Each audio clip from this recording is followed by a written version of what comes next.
stealth action that could just about fit in your pocket. That's what Splinter Cell Chaos Theory for the Nintendo DS has to offer.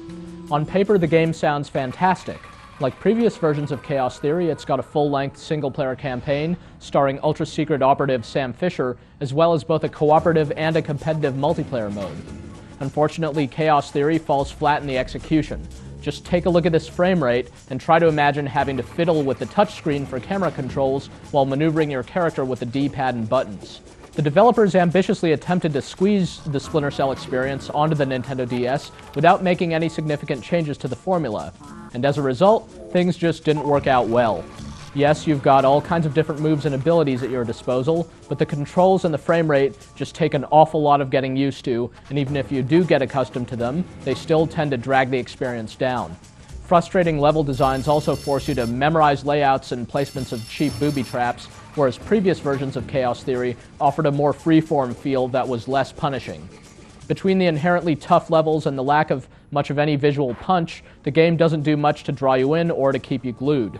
The DS enables a few twists to the formula, such as how you lockpick using the touchscreen, and you also use the touchscreen to switch between vision modes and weapons.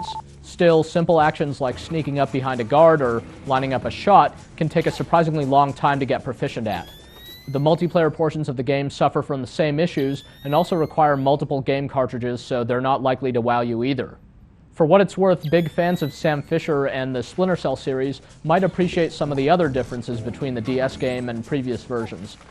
For example, in previous versions, Fisher couldn't actually knife his opponents once he put them in a vice grip, but he sure can here. There's even a nice squishing sound to go along with it.